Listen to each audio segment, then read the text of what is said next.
The Italian Mafia. The Italian Mafia is one of the most powerful crime organizations in history. It started a long time ago in Italy and grew into a vast network of families that controlled different territories.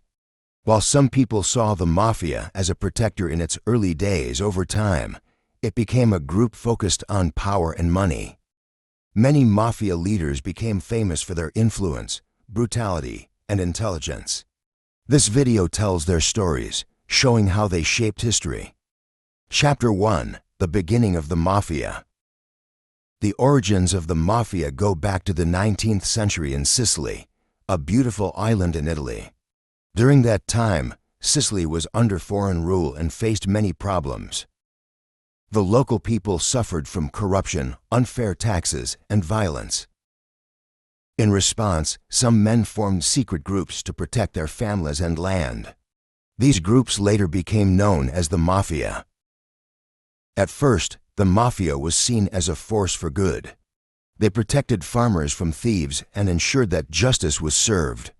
But as time passed, these groups gained more power. They began to control markets, demand money from businesses, and make secret deals with politicians. The Mafia became an organization that operated outside the law. One of the key factors that made the Mafia successful was their code of silence, known as omerta. This rule meant that members could never talk to the police or betray their organization. If someone broke this rule, the punishment was often death. This created fear and loyalty among members, making it difficult for the authorities to stop them. As the Mafia grew, it spread across Italy. Different families controlled different regions, and their influence expanded. In Sicily, the Mafia controlled agriculture, shipping, and even government positions. In Naples, a similar organization called the Camorra emerged. In Calabria, the 'Ndrangheta became powerful. These groups worked in secret, but their influence was everywhere. By the late 1800s, the Italian government recognized the Mafia as a serious problem. They tried to arrest Mafia leaders and break their power. However, the Mafia was deeply connected to politics and business, making it difficult to eliminate them completely. Many politicians secretly worked with the Mafia, and some even relied on them to win elections. Despite the government's efforts, the Mafia continued to grow. Their power was not limited to Italy. Many Mafia members moved to the United States and brought their organization with them. This was the beginning of a new chapter in the history of the Mafia. Chapter 2: The Mafia's Rules. The Mafia is not just a criminal group. It is an organization with strict rules. To become a member, a person must prove their loyalty. This process can take years. New members start by doing small tasks, such as delivering messages or collecting money. Over time, they gain the trust of their leaders. One of the most important rules in the Mafia is loyalty. Members must be completely loyal to their family. Betrayal is the worst crime in the Mafia. If a member betrays the organization, the punishment is usually death. This rule keeps the Mafia strong because everyone is afraid to speak against them. Another rule is respect. Members must show respect to their bosses and older members. They cannot question orders. The Mafia operates like a family, with a strict hierarchy. At the top is the boss, who makes all the important decisions. Below him are the underboss and the consigliere, who give advice and help run the organization. Below them are the capos, who control different areas. At the bottom are the soldiers, who do most of the work. Secrecy is another key rule. The Mafia uses special codes and gestures to communicate. When members meet, they greet each other in a special way. They also use fake names and secret locations for meetings. This makes it difficult for the police to track them. The Mafia also has a special initiation ceremony. When a new member is accepted, they must swear loyalty to the organization. They take an oath and burn a picture of a saint, symbolizing their new life in the Mafia. This ceremony is a serious event, and once a person joins, they can never leave. These rules help the Mafia become one of the most powerful organizations in history. But as we will see in the next chapters, even the strongest organizations can face problems. Chapter 3: The First Big Boss, Salvatore Maranzano. Salvatore Maranzano was one of the first major Mafia bosses in the United States. He was born in Sicily and later moved to America. He quickly became a powerful leader and wanted to control all Mafia families in the country. Maranzano believed in traditional Mafia rules. He wanted to organize the American Mafia like the old Sicilian system. He called himself the boss of bosses and expected other families to follow his orders. However, not everyone agreed with his leadership. One young Mafia member, Lucky Luciano, did not like Maranzano's ideas. He believed the Mafia should be modern and work together as a business. Luciano secretly planned to remove Maranzano from power. In 1931, Luciano's men killed Maranzano in his office. With Maranzano gone, Luciano became the new leader. He changed the way the Mafia operated. Instead of having one boss of bosses, he created a Mafia Commission. This was a group of powerful leaders who made decisions together. This system allowed different families to work together and avoid conflicts. Maranzano's story shows how dangerous the Mafia can be. Even the most powerful bosses are not safe. The Mafia is always changing, and only the smartest and strongest leaders survive. Chapter 4: Lucky Luciano, the Smart Leader. Lucky Luciano is one of the most famous Mafia leaders in history. He was born in Sicily but moved to New York when he was a child. As a young man, he joined street gangs and quickly became involved in crime. He was smart, fearless, and knew how to make money. Luciano changed the Mafia forever. He believed that the old ways were too dangerous. Instead of fighting each other, Mafia families should work together. This idea made the Mafia stronger than ever. One of Luciano's biggest achievements was creating the Mafia Commission. This was a group of top bosses from different families. They met to discuss business and solve problems. This system helped reduce conflicts and increased profits for everyone. Luciano also made connections with politicians, police, and businesses. He knew that having powerful friends would protect him. During World War II, he even helped the U.S. government by providing information about Italian ports. In return, he received special treatment in prison. Eventually, Luciano was arrested and sent to prison. However, his influence did not disappear. Even from jail, he controlled his organization. After being released, he moved to Italy, where he continued his work until his death. Luciano's story shows that intelligence and strategy are more important than brute force. He turned the Mafia into a powerful organization that lasted for decades. Chapter 5: The Rise of the Five Families. A long time ago, in the early 1900s, there were many powerful groups in the United States. One of these groups was called the Mafia. The Mafia was made up of people who did illegal things. They were like a secret army that controlled many cities. In New York City, there were 5 big groups. These groups were called the Five Families. Each family had its leader, who was very powerful. The leaders made the rules, and their people had to follow them. The 5 families were the Gambino, Genovese, Lucchese, Bonanno, and Colombo families. They each controlled parts of New York City. The Gambino family controlled Brooklyn, the Genovese family controlled Manhattan, the Lucchese family controlled the Bronx, the Bonanno family controlled parts of Brooklyn and Queens, and the Colombo family controlled parts of Brooklyn.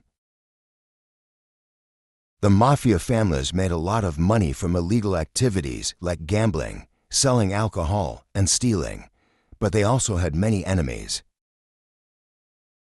The Mafia had to fight other groups to protect their businesses.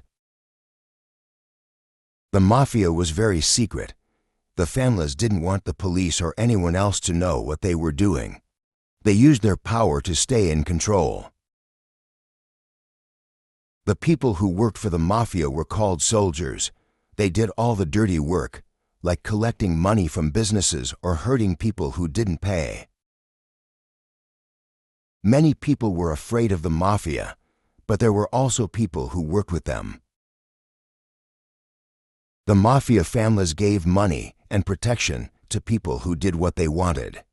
In return, these people kept quiet about the illegal things the Mafia did.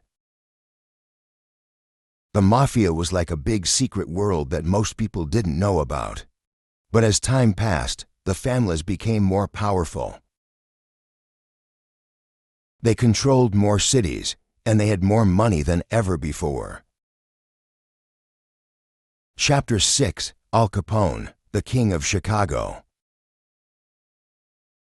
In the 1920s, there was a man named Al Capone. He became one of the most famous members of the Mafia. Al Capone was born in Italy, but he moved to America when he was young. As he grew up, he became a powerful figure in the Mafia world. Capone moved to Chicago, a big city in the United States. In Chicago, there was a lot of money to be made from illegal businesses.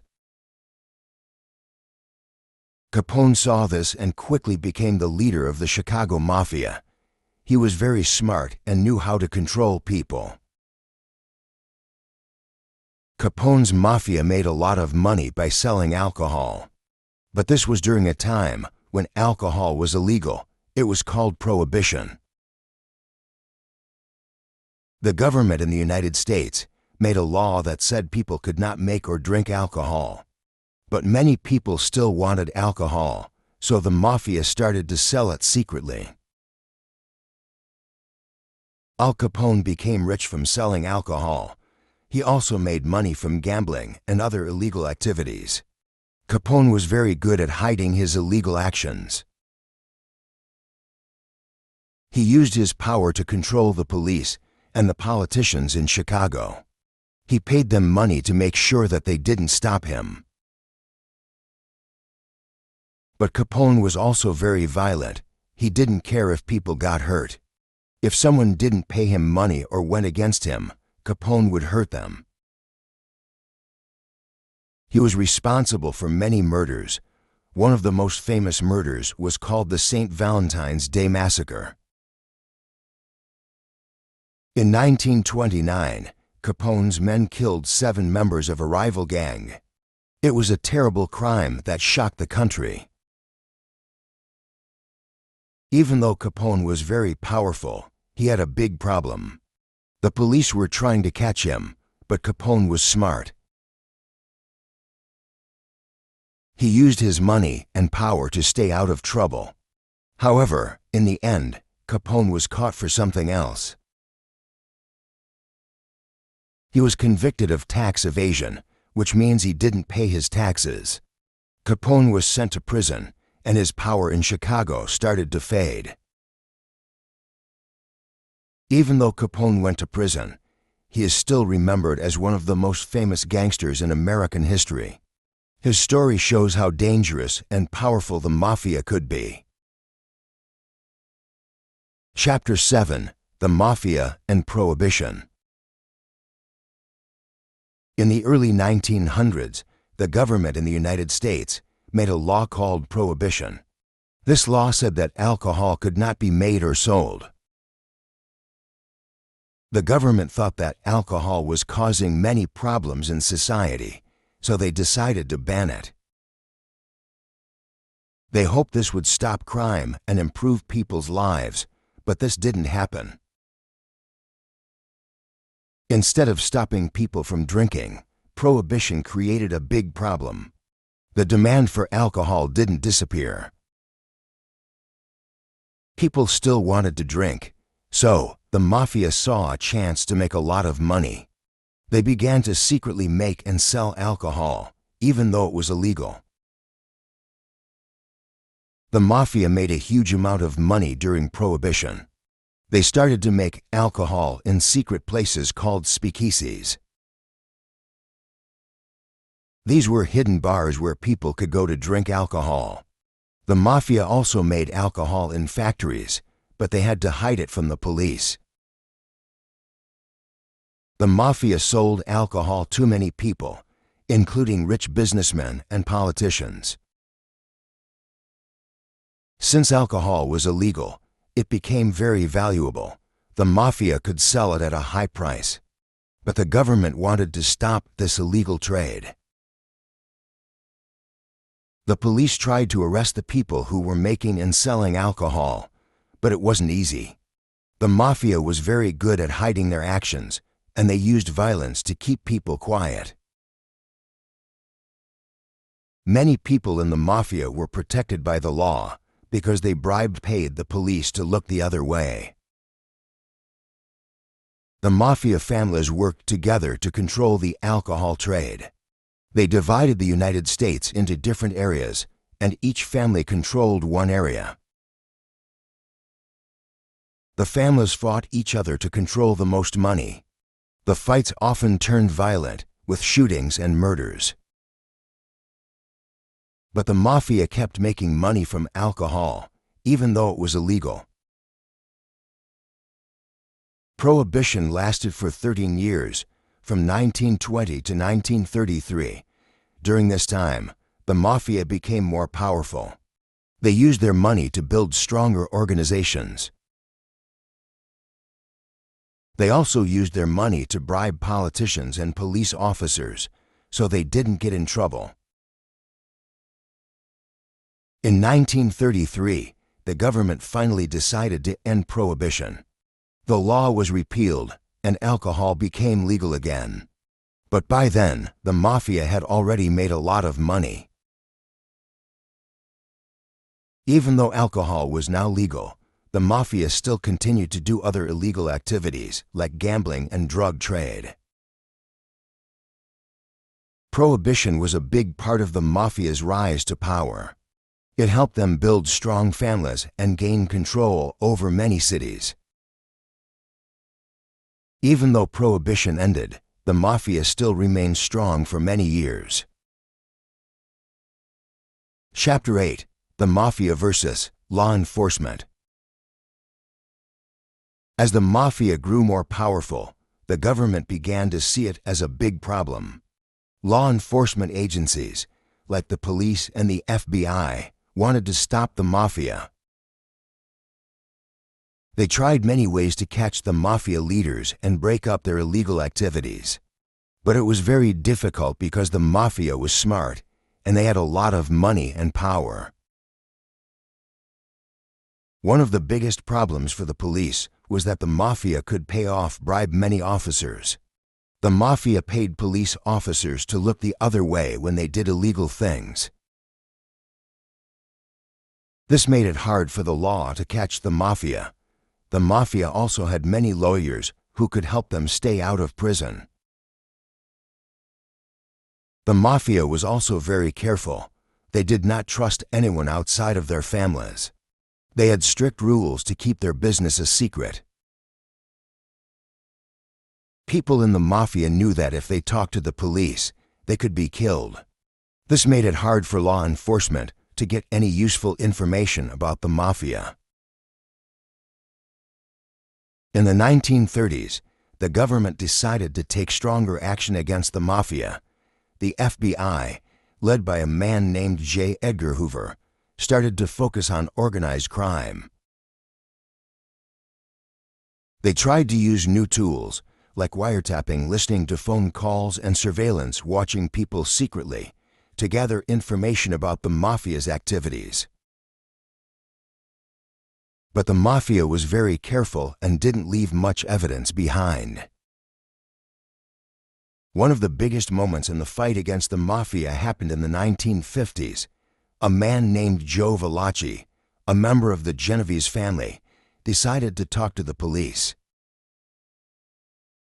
Valachi became the first Mafia member to openly talk about the Mafia's secrets.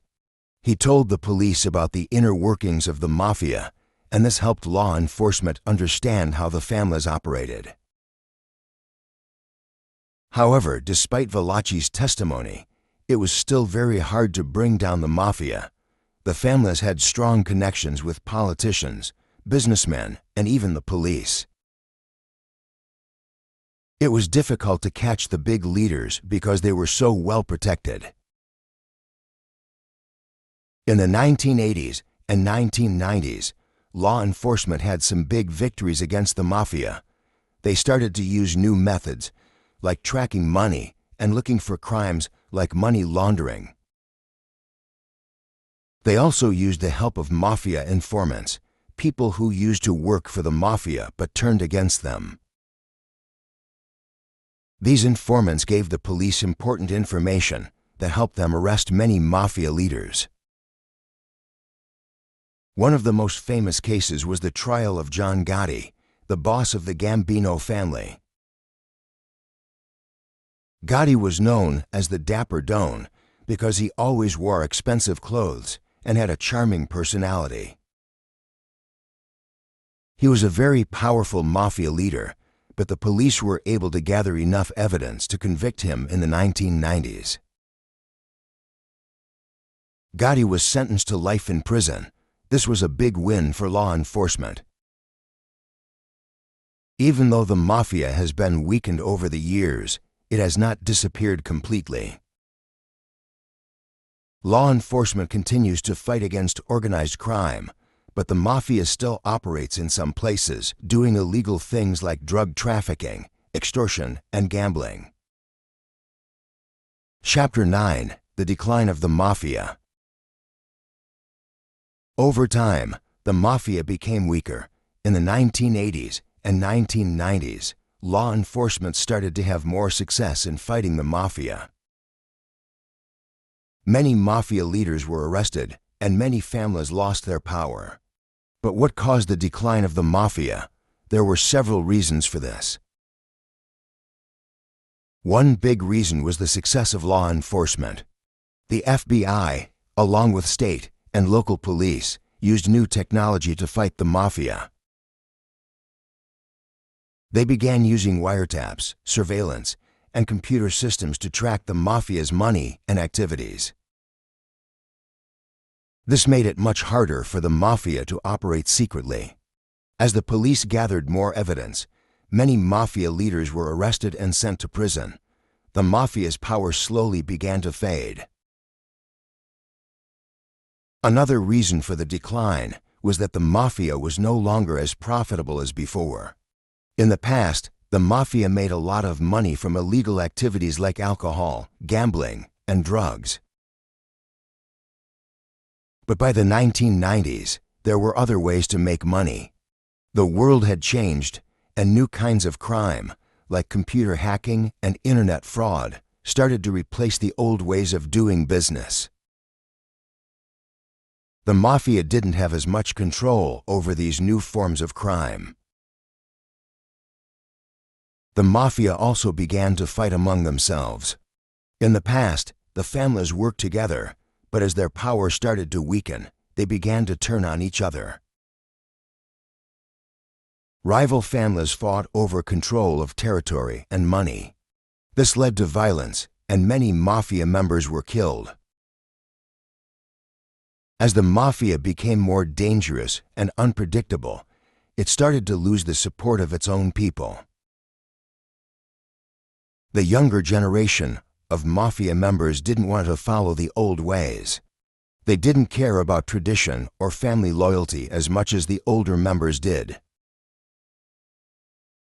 Many young Mafia members didn't have the same skills or discipline as the leaders from the past. This made it harder for the Mafia to stay organized and strong.